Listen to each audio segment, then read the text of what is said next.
ఇంతసేపు చెప్పిన దాంట్లో కూడా వైఎస్ఆర్కి చంద్రబాబు నాయుడుకి కంపారిజన్ చెప్పారు, కానీ జగనన్న ఏం చేశాడు అని ప్రజలు అడుగుతున్నారు.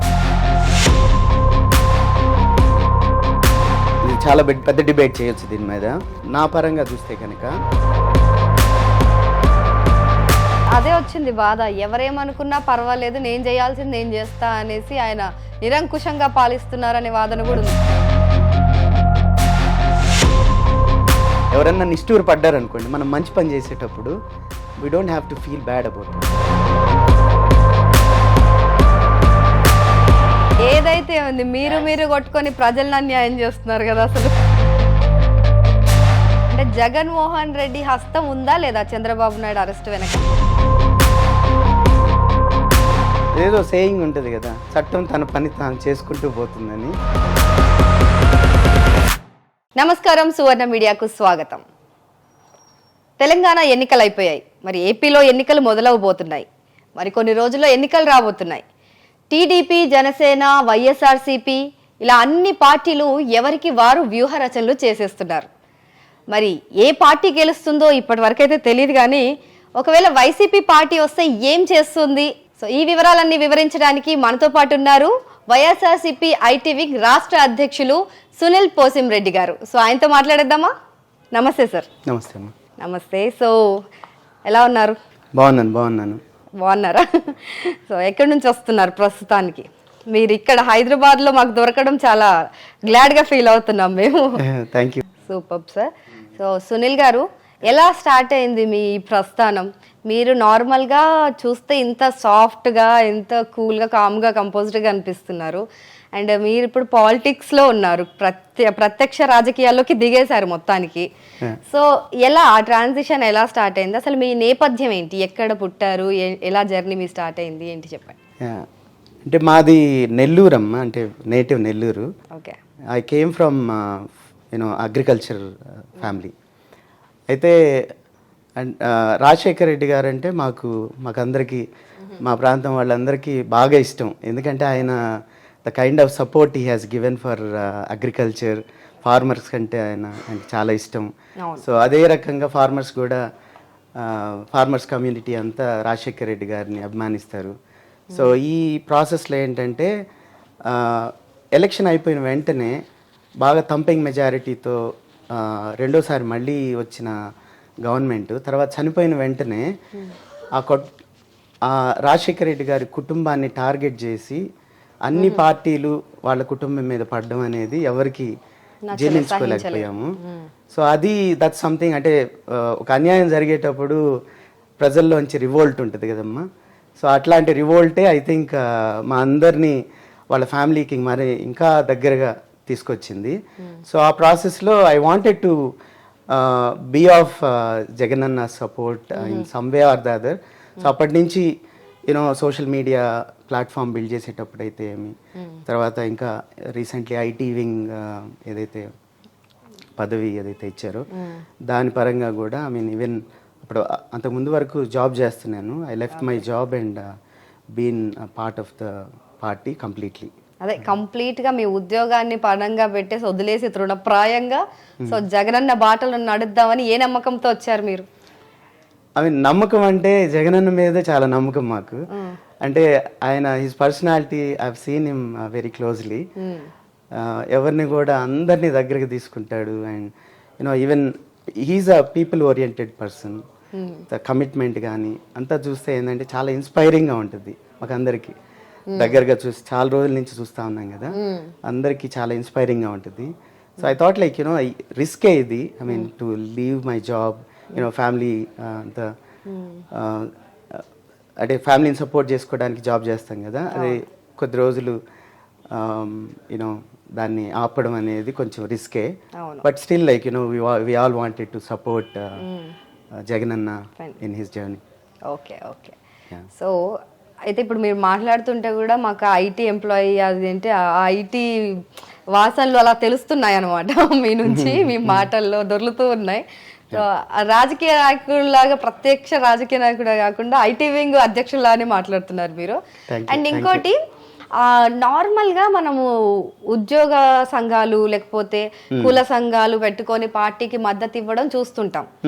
సో వాళ్ళు ఏంటంటే ఆల్రెడీ వాళ్ళకు గొంతు ఎక్కువ ఉంటుంది, గట్టిగా మాట్లాడేయగలుగుతారు. అలా వెళ్ళి ఈజీగా అంటే ఏదైనా డిబేట్ పెట్టినా కూడా ఏం చేసినా కూడా గట్టిగా రాజకీయాల్లో అది కావాలని అంటారు కదా. కానీ ఐటీ ఉద్యోగులు దీనికి చాలా దూరంగా ఉంటారు నార్మల్ గా. సో ఇప్పుడు మీ పార్టీ ఒక వింగ్ పెట్టేసింది దానికి. సో ఆ వింగ్ పెట్టి దానికి ఒక అధ్యక్షులను ఎన్నుకోవడం కానీ దానికి వాళ్ళ కోసం సపరేట్ గా వాళ్ళను కూడా రాజకీయాల్లోకి తీసుకురావడం అనేది కొంతవరకు కొత్తే. సో దాన్ని మీరు ఈ వింగ్ లక్షణాలు అంటే లక్ష్యాలు ఏంటి అసలు ఫస్ట్ మీరు? సో ఇప్పుడు మీరు చెప్పారు కదా రకరకాల కమ్యూనిటీస్ పాలిటిక్స్ లో ఉంటాయని. సో ఐటీ ప్రొఫెషనల్స్ కూడా I feel it is one of the communities in the society కదమ్మా. అంటే రీసెంట్లీ బిల్డ్ అయినా కూడా ఐ థింక్ ఒక 20 years యువతల బిల్డ్ అయిన కమ్యూనిటీ ఇది మన సొసైటీలో. అయితే ఇప్పటి వరకు గట్టిగా అరవడం, తిట్టుకోవడం, చేయడం లాంటివి ఉంటాయి కదా, అవన్నీ I head started seeing the difference. అవన్నీ ఏంటంటే జనాలు పూర్తిగా కన్జ్యూమ్ చేస్తారని అయితే నేను అనుకోవట్లేదు. అప్పటి వరకు వింటారు, ఎంజాయ్ చేస్తారు. ఇట్స్ లైక్ మూవీ లాగా అట్లా ఎంజాయ్. ఇప్పుడు రీసెంట్లీ పవన్ కళ్యాణ్ మాటలు కూడా అట్లనే ఉంటాయి కదా.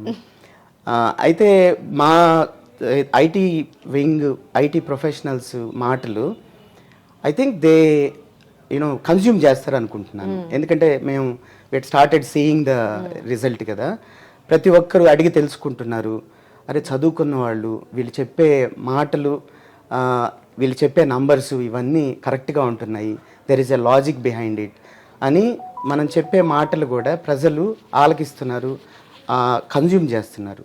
అంటే రీసెంట్లీ ఈ డెవలప్మెంట్ లేదనే ఒక వాదన టీడీపీ తీసుకొచ్చి పెద్ద ఎత్తున మీడియాలో బ్యాడ్ ప్రాపగండా చేస్తూ ఉంది కదా, నెగిటివ్ ప్రాపగండా.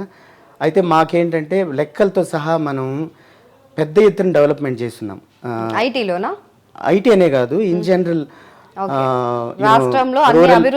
రూరల్ డెవలప్మెంట్ అయితే ఏమి, తర్వాత ఇండస్ట్రియల్ డెవలప్మెంట్ అయితే ఏమి, పోర్ట్లు మీద పెట్టిన ఫోకస్ అయితే ఏమి, ఇవన్నీ ఉన్నాయి కదా. ఇవన్నీ వాళ్ళు వాటిపైన ఒక లేయర్ మసిబూసి మారేడికాయ చేస్తారంటారు కదా, ఆ రకంగా నెగిటివ్ ప్రాపగండా చేస్తూ వస్తున్నారు. సో అవి మనం చెప్తా వచ్చాం, వీలైన స్పేస్లో వీలైనంత వరకు మాట్లాడుతూ ఉన్నాం అనమాట ఐటీ వింగ్ నుంచి. సో రెస్పాన్స్ కూడా బాగుంటుంది, అంటే they are consuming our content.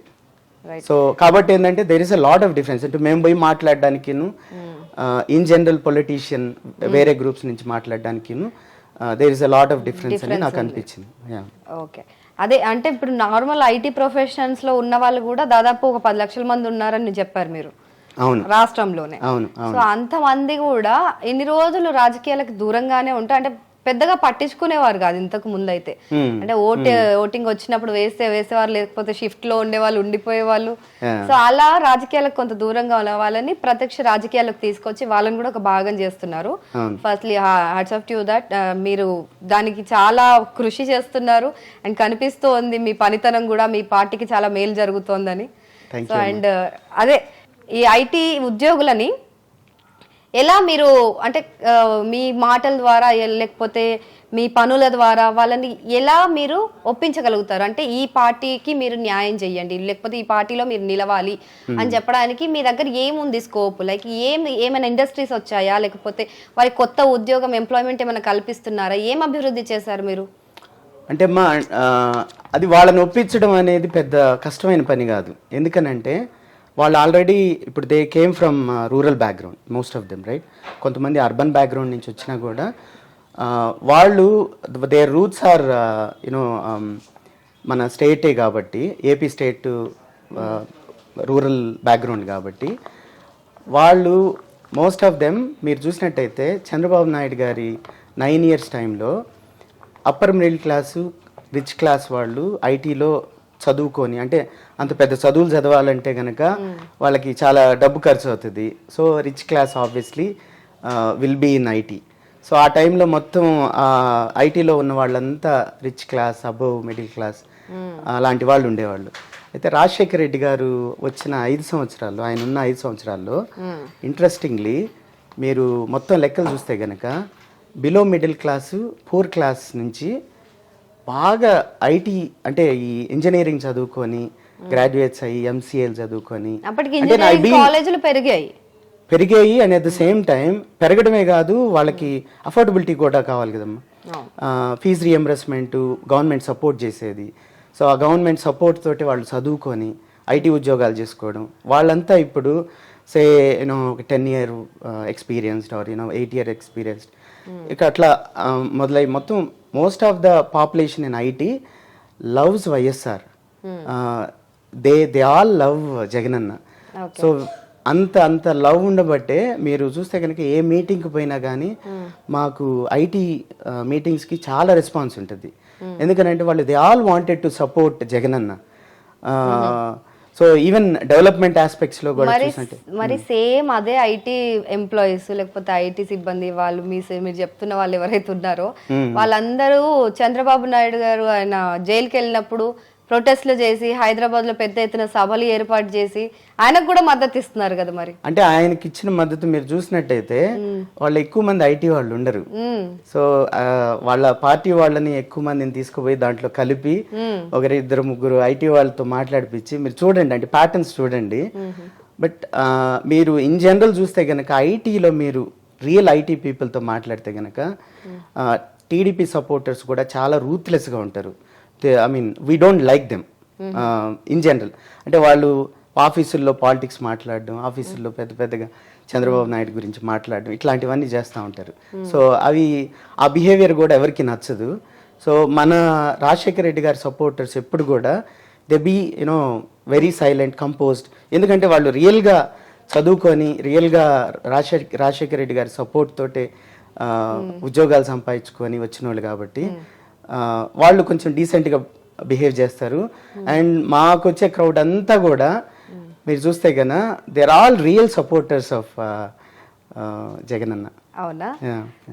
కానీ చంద్రబాబు నాయుడు గారే ఐటీ రంగానికి పునాదులు వేశారని, హైటెక్ సిటీ నిర్మించింది ఆయన చేతుల మీదుగా నిర్మించారని చెప్పి టీడీపీ నాయకులు చెప్తున్నారు. సో మీరు ఐటీని మీ అభిమానులు ఎక్కువ ఎట్లా ఉంటారా? చంద్రబాబు నాయుడుకి ఎక్కువ అభిమానులు ఉంటారు కదా. అంటే అభిమానులు మనం మీడియాలోనో లేదంటే మనం చెప్పుకుంటేనో వచ్చేది కాదు, నేను గుండెల్లోంచి వచ్చేది కదమ్మా. అంటే మీరు ఫ్యాక్ట్స్ ఒకసారి చూద్దాం. ఇప్పుడు రాజశేఖర రెడ్డి గారు టైం వర్సెస్ చంద్రబాబు గారి టైం. చంద్రబాబు నాయుడు గారు 9 years ముఖ్యమంత్రిగా ఉన్నారు. అయితే అదే టైంలో మీరు కర్ణాటక చూసినట్టే చూసినా సరే, లేదా చెన్నై, ముంబై, పూణే ఇలాంటి సిటీలన్నీ డెవలప్ అయినాయి. సో ఏ నాయకుడు కూడా మేము ఐటీకి మేమే ఆద్యులము, ఐటీ నేనే తీసుకొచ్చాను, సెల్ ఫోన్ నేనే కనిపెట్టాను అనే మాట ఏ నాయకుడు అనలేదు. ఓన్లీ చంద్రబాబు నాయుడు గారే మాట్లాడారు ఇప్పటి వరకు. సో ఇప్పుడు ఏంటంటే, అంటే ఇవన్నీ పక్కన పెడితే కనుక ఎవరు ఏది తీసుకొచ్చారు అవన్నీ పక్కన పెడితే లెక్కల గురించి మాట్లాడదాము. అయితే చంద్రబాబు నాయుడు గారు 9 సంవత్సరాలు ముఖ్యమంత్రిగా ఉన్న టైంలో ఆ 9 సంవత్సరాలు ఆయన పనిచేసిన లాస్ట్ ఇయర్లో మీరు లెక్క చూసినట్టయితే 82,000 మంది ఐటీ ఉద్యోగులు రాష్ట్రంలో పనిచేస్తున్నారు, అంటే హైదరాబాద్లో పనిచేస్తున్నారు. అయితే అది 9 సంవత్సరాల్లో తీసుకొచ్చిన ఎంప్లాయ్మెంట్. అది రాజశేఖర రెడ్డి గారు 5 సంవత్సరాల తర్వాత మీరు చూసినట్టయితే 82,000 ఎంప్లాయ్మెంట్ని 2,57,000కి తీసుకెళ్లారు. అంటే ఆల్మోస్ట్ లైక్ 3 folds ఆయన అభివృద్ధి తీసుకొచ్చారు దాంట్లో. అంతేకాకుండా మీరు ఇన్ఫ్రాస్ట్రక్చర్ అంతా చూస్తే కనుక ఐటీ మన హైదరాబాద్లో ఐటీ ఇన్ఫ్రాస్ట్రక్చర్ మొత్తం రాజశేఖర రెడ్డి గారి టైంలోనే ఎక్సలరేట్ అయింది. మీకు చిన్న చిన్న అవసరాలు ఉంటాయి కదా, అన్ని అవసరాలు పెద్ద మీరు ఫ్లైఓవర్లు అయితే ఏమి, అవుటర్ రింగ్ రోడ్ అయితే ఏమి, అంటే మీ ఎంత స్పీడ్తో డెవలప్ చేశారంటే అంత స్పీడ్తో డెవలప్ చేశారు. అండ్ మీరు ఆ డిఫరెన్స్ ఒక్కటి చూస్తే కనుక 82,000 వర్సెస్ 2,52,000 అనుకోండి, మొత్తానికి అది మైనస్ చేస్తే కన్నా 1,70,000 ఆల్మోస్ట్ రాజశేఖర రెడ్డి గారు టైంలో వచ్చింది. అంటే 3 folds ఆయన ఎంప్లాయ్మెంట్ని తీసుకొచ్చారు. సో కంపేరింగ్ టు బెంగళూరు అమ్మ, so end of 9th year of Chandrababu గారు మీరు బెంగళూరుతో కంపేర్ చేసుకుంటే కనుక 5 times బిగ్గర్ బెంగళూరు అప్పుడు, ఓకే 5 times బిగ్గర్ ఎంప్లాయ్మెంట్లో. రైట్. అయితే రాజశేఖర్ రెడ్డి గారు టెన్యూర్ ఎండ్ అయ్యేసరికి మీరు చూసినట్టు 3 times బిగ్గర్. అంటే ఎక్సలరేషన్ అంత అంత గొప్పగా ఆయన చేయగలిగారు. కానీ మీరు చూస్తే కనుక ఆయన ఎప్పుడు కూడా చెప్పుకోలేదు నేను ఇది చేశాను అది చేశాను అని. సెల్ఫ్ ప్రమోషన్లు ఇవన్నీ ఎప్పుడు అందుకని మా లాంటి వాళ్ళు చదువుకున్న వాళ్ళు అంటే ఊరికే ప్రమోషన్ కాకుండా చేస్తున్నారు కాబట్టి జగన్ అన్న అయినా సరే రాజశేఖర రెడ్డి గారు అన్నా సరే మేము we all love them. I don't think we can compare both of the people in any of the aspects. మీరు చూసినట్టయితే ఎడ్యుకేషన్, జగన్ అన్న తీసుకొచ్చినన్ని రీఫార్మ్స్ ఎడ్యుకేషన్ సెక్టార్లో ఏ గవర్నమెంట్ నాకు తెలిసి ఇండియాలోనే ఏ గవర్నమెంట్ ఇప్పటి వరకు తీసుకురాలేదు. అంటే మీరు జస్ట్ నేను ఒక చిన్న స్టోరీ చెప్తాను. I studied in Sydney, university of western Sydney, Australia. అయితే నా స్టడీస్ అయిపోయే టైంలో చైనా నుంచి ఒక యాడ్స్ వచ్చేవి, పేపర్లలో యాడ్ వేసేవాళ్ళు. అండ్ వాళ్ళకి English medium schools, English medium teachers కావాలని, ఇంగ్లీష్ టీచర్స్ అండ్ వీళ్ళని రిక్రూట్ చేసుకునేవాళ్ళు. అయితే ఐ స్టార్టెడ్ డిగ్గింగ్ ఇంటూ ఎందుకు వాళ్ళు రిక్రూట్ చేసుకుంటున్నారు, చైనా వాళ్ళకి ఆస్ట్రేలియా వాళ్ళతో పనే ఉంది అని. అయితే వాళ్ళు ఆస్ట్రేలియా నుంచే కాదు 5 కంట్రీస్ ఇంగ్లీష్ నేటివ్ కంట్రీస్ నుంచి రిక్రూట్ చేసుకున్నారు టీచర్స్ని. ఎందుకు రిక్రూట్ చేసుకున్నారంటే ఇప్పుడు చైనా స్ట్రెంగ్త్ చూసినట్టయితే మీరు it is big in manufacturing industry. వాళ్ళు గూడ్స్ మ్యానుఫ్యాక్చర్ చేయడం అసలు వాళ్ళు చాలా నైపుణ్యతతోటే ఉండేది చాలా రోజుల నుంచి కదా, చాలా సంవత్సరాల నుంచి. అయితే వాళ్ళు they were unable to cell the goods in to the market. So అందుకని ఏంటంటే వాళ్ళు they wanted to improve their communication skills, English అంటే వరల్డ్ మార్కెట్లోకి పోయి అమ్ముకోవడానికి. అంటే వాళ్ళు చూశారు స్కూల్ ఎడ్యుకేషన్ మనం మార్చాలి అని అనుకొని వాళ్ళు they started transforming their education system into better one. So దీంట్లో ఏంటంటే వీళ్ళ ఇక్కడ నుంచి టీచర్స్ని Canada, Australia, New Zealand, UK, USA నుంచి టీచర్స్ని రిక్రూట్ చేసుకొని అక్కడ పిల్లలకి చదువు చెప్పించి and then you look at them now. ఇప్పుడు నేను అప్పుడు చూసినప్పుడు ఏంటంటే I had few fellow classmates. అయితే వాళ్ళు ఎలా ఉండేవాళ్ళు అంటే డిక్షనరీ ఉండేది వాళ్ళ దగ్గర, Mandarin to English to Mandarin. ప్రతి లెక్చర్ని వాళ్ళు రికార్డ్ చేసుకునేవాళ్ళు. రికార్డ్ చేసుకొని దాన్ని మళ్ళీ రికార్డెడ్ దాన్ని హెడ్ ఫోన్స్ పెట్టుకొని వర్డ్ అర్థం కాకపోతే ఇంగ్లీష్ టు మ్యాండలిన్ చదువుకొని అంత కష్టపడేవాళ్ళు. And recently I travel to USA. అయితే నేను ఒక చైనీస్ అతన్ని కలిస్తే he came there for a business. అతను the way he was communicating, the kind of English he speaking, it's like మీరు అప్పటికి ఇప్పటికీ నేనైతే షాక్ తిన్నా. సో అలాంటి ట్రాన్స్ఫర్మేషన్ మన స్టేట్లో రాబోతుందమ్మా.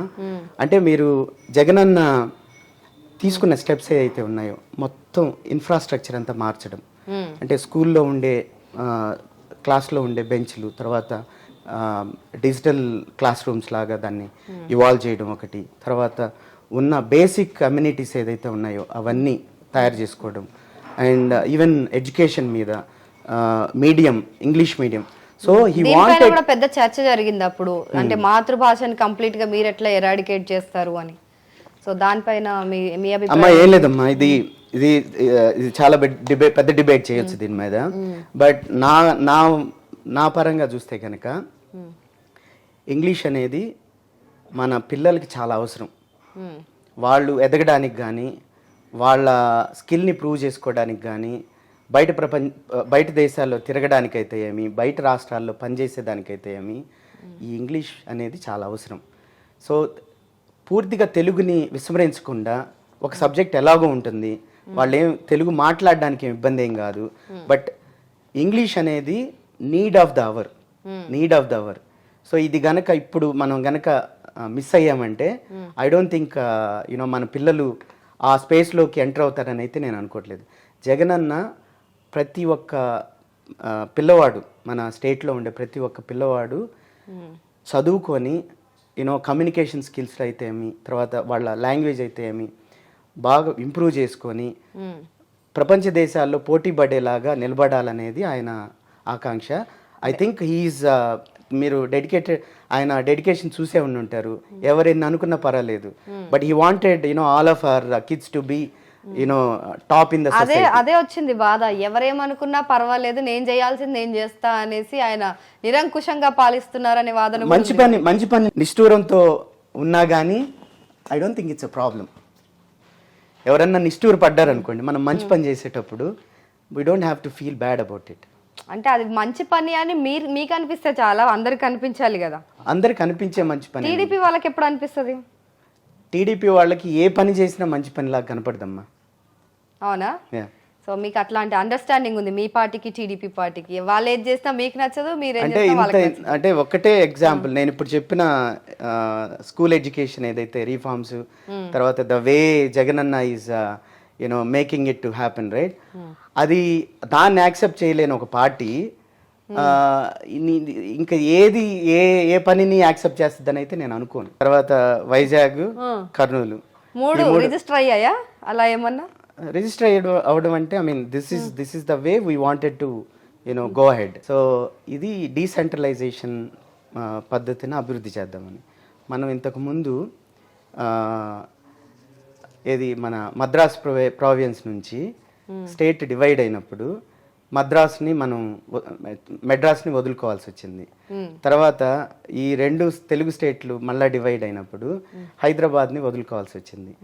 అయితే ఇప్పుడు ఏంటంటే 3 ప్రాంతాలు ఉన్నాయి కాబట్టి, రాయలసీమ, కోస్తా, ఉత్తరాంధ్ర 3 ప్రాంతాలు ఉన్నాయి కాబట్టి 3 ప్రాంతాలు సమంగా అభివృద్ధి చెందాలంటే మనకి పొలిటికల్లీ మనకి 3 స్టేట్ 3 సిటీల్ని డెవలప్ చేసుకోవాలి. 3 సిటీలను డెవలప్ చేసుకోవాలంటే ఒకటి లెజిస్లేటివ్ క్యాపిటల్, అది ఎలాగో ఉంది మనకి అమరావతి, వాళ్ళు ఇనిషియేట్ చేస్తున్నారు. దాంట్లో అసెంబ్లీ కూడా కట్టున్నారు. Will continue it as a legislative capital. And Visakha will be our executive capital. Legal capital కింద కర్నూలు ఉండబోతుంది. సో ఇది కేవలం డెవలప్మెంట్ అప్రోచ్ మీదనే మా నాయకుడు జగన్మోహన్ రెడ్డి గారు తీసుకున్నారు. సో అమరావతి ఒక్కటే ఉండాలని చెప్పి గత 2000 చిల్లర రోజులుగా వాళ్ళు పోరాడుతున్నారు అనమాట. అమరావతి రైతులు అమరావతిని మాత్రమే మనకి రాజధానిగా ఉంచాలి, 3 రాజధానులు అవసరం లేదు, మా దగ్గర ల్యాండ్ పూలింగ్ జరిగింది. సో ఇప్పుడు మళ్ళీ తర్వాత ఇప్పుడు అభివృద్ధి చెయ్యము, 3 రాజధానులు పెడతామంటే మా దగ్గర ఎందుకు తీసుకున్నారు, మమ్మల్ని ఎందుకు ఇన్నేళ్ల పాటు మమ్మల్ని ఇలా వృధాగా ఉంచడం ఏంటి అంటే వాళ్ళు కూడా ఆశలు పెట్టుకొని ఉంటారు కదా, మరి దాన్ని ఎందుకు డెవలప్ చేయట్లేదు అనేది ప్రశ్న. అంటే this is something debatable thing. ఎంతమంది వచ్చారు, ఎంతమంది ఆ టెంట్లలో కూర్చొని రోజు నిరసనలు చేశారు అనేది ఐ మీన్ నేను ఒక కామెంట్ చేస్తాను, that's a debatable thing. But అది పక్కన పెడితే కనుక, ఈ రైతులు ఈ కాన్సెప్ట్ ఇదంతా పక్కన పెడితే కనుక, ల్యాండ్ పూలింగ్ ద్వారా 52,000 ఏకర్స్ పూల్ చేశారు. నాకు తెలిసి అది దానంత బూతు ఈ హోల్ పొలిటికల్ సిస్టంలో ఏది ఉండదని నేను అనుకుంటున్నాను. బూత్ అని అంటే నేను ఒక క్విక్ క్యాలిక్యులేషన్ చెప్తా. మన ఉమ్మడి రాజధానిగా హైదరాబాద్ ఉంది కదా, హైదరాబాద్లో మీరు చూసినట్టయితే 70 to 80 lakh స్క్వేర్ ఫీట్స్ మనం యూటిలైజ్ చేసాం ఉమ్మడి క్యాపిటల్లో.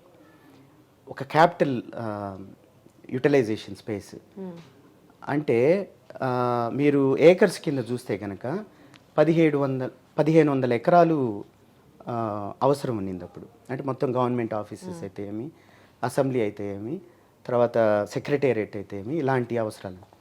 సో ఇప్పుడు మీరు 1500 ఎకరాలు మన ఒక క్యాపిటల్ బిల్డ్ చేయడానికి అవసరం ఉంటుంది. తర్వాత దాంట్లో మనకి కావాల్సిందల్లా 70 నుంచి 80 లక్షల స్క్వేర్ ఫీట్స్ కన్స్ట్రక్షన్కి ఖర్చు అవుతుంది. మనకి స్టేట్లో సరే బైఫికేషన్ అయిపోయింది, స్టేట్లో మనకు కావాల్సింది ఏంది ఇప్పుడు, గవర్నమెంట్ అవసరాలకి బిల్డింగ్లు కావాలి, అంతే కదమ్మా.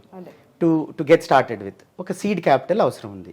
సీడ్ క్యాపిటల్కి మనకి ఎంత అవసరం ఉంది ఇప్పుడు, నేను ఇంతకుముందు చెప్పినట్టుగా ఒక 1500 ఎకరాలు, దాంట్లో మనకి ఒక 70 లక్షలు పోనీ ఒక కోటి స్క్వేర్ ఫీట్స్ కన్స్ట్రక్షన్ చేసామంటే క్యాపిటల్ రెడీ అయిపోద్ది.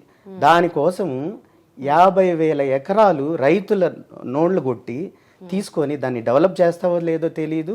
వాళ్ళకి 25% వెనక్కిస్తానంటాము. అసలు రైతుల నిజంగా స్వార్థం లేని రైతు అయి ఉంటే కనుక దీన్ని అసలు యాక్సెప్ట్ చేయడు. ఎంతోమంది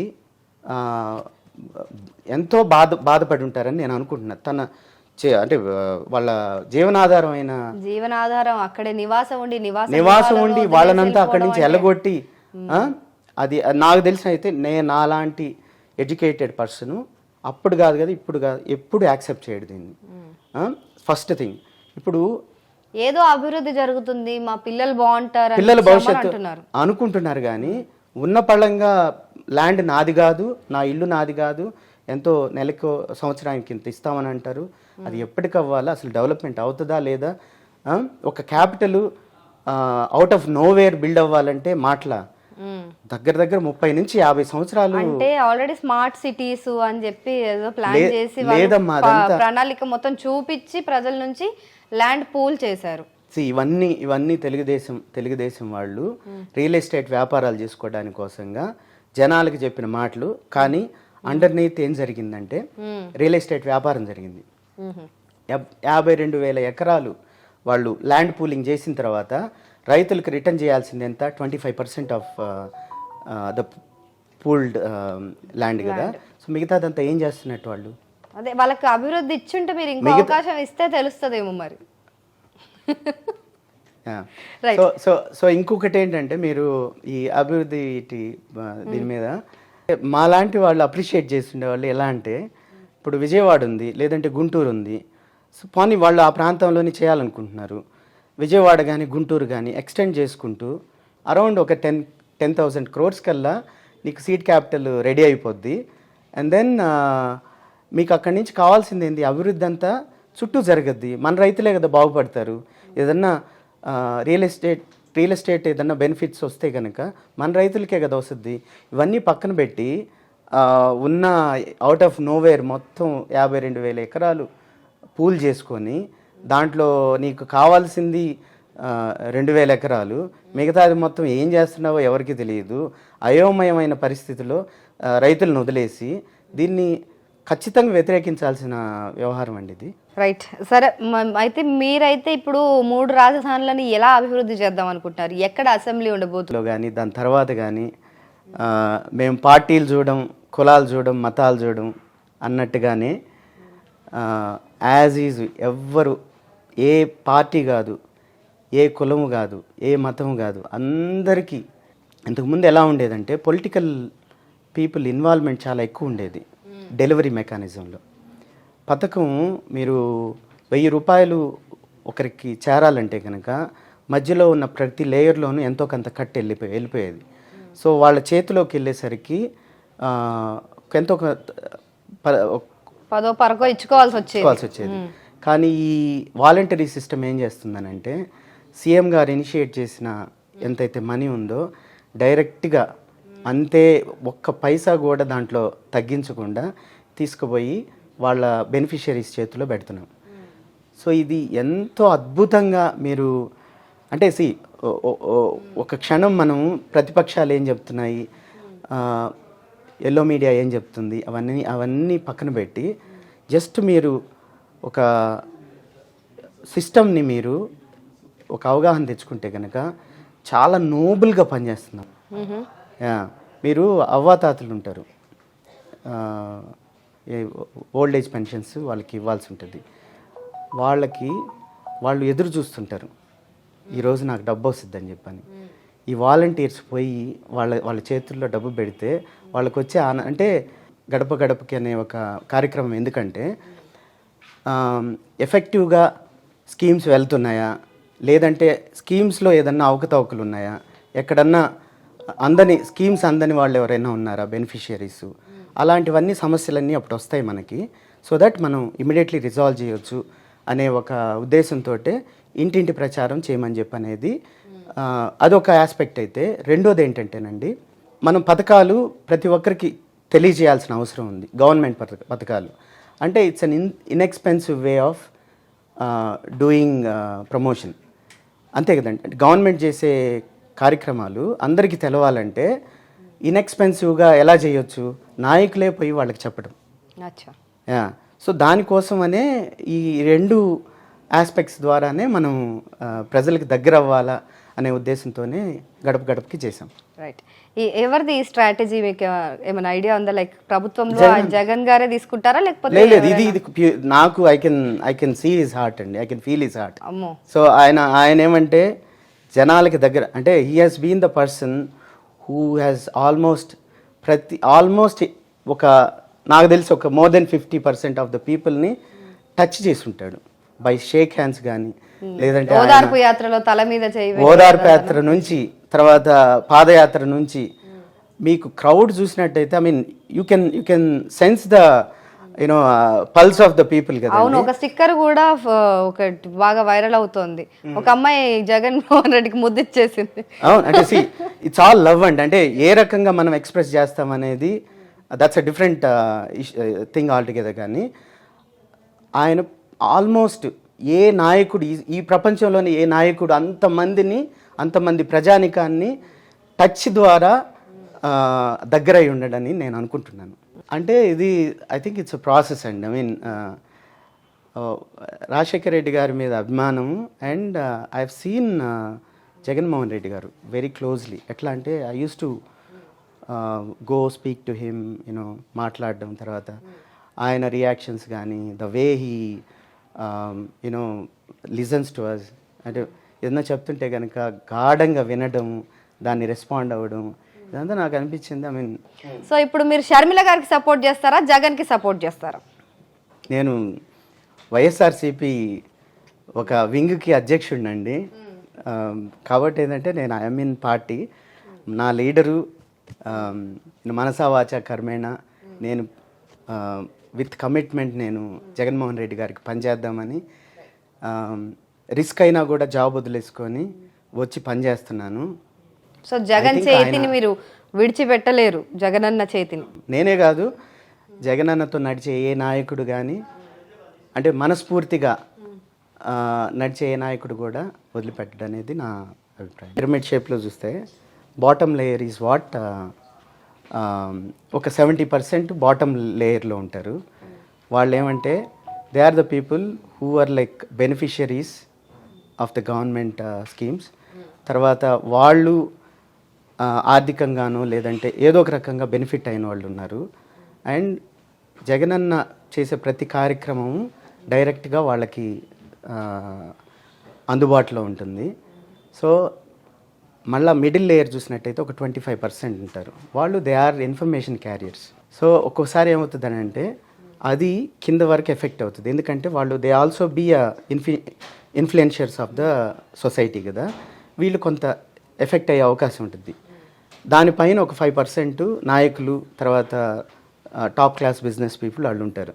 అయితే ఈ 3 లేయర్స్ని మనం కొంచెం స్టడీ చేస్తే కనుక బాటమ్ లేయర్లో ఉండే ఆ 70% ఏదైతే ఉందో దాంట్లో 80% of them are with us, or with జగనన్న. వాళ్ళు మాట్లాడరమ్మా, వాళ్ళు మాట్లాడరు, పోయి ఓట్లు గుద్దేసి వస్తారు.